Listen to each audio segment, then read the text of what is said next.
se nibqgħu iffokati li ntejbu il-kwalità tal-ħajja tal-Maltin u tal-Awċin fejn ma ninsew lil ħadd.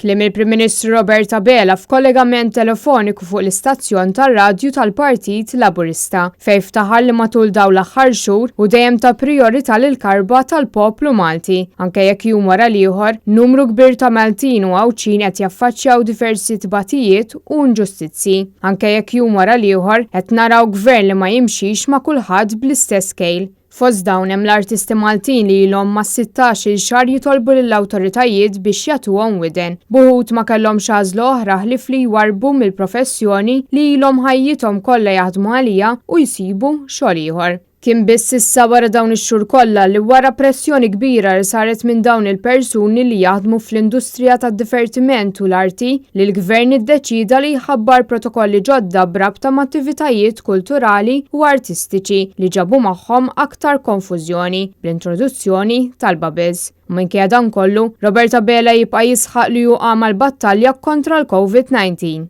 Ma qadniex nifku xortina ġiet il-pandemija. Anke jekk ftit xhur ilu kien qal.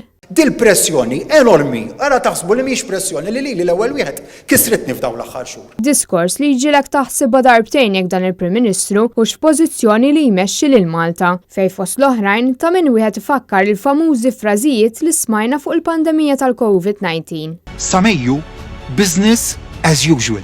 Il-COVID hija warajna. Se nirritornaw għal normalità sħiħa. Bil-Prim Ministru jibqa' jinsisti li l-Gvern Laburista iwettaq dak kollu li jwiegħed.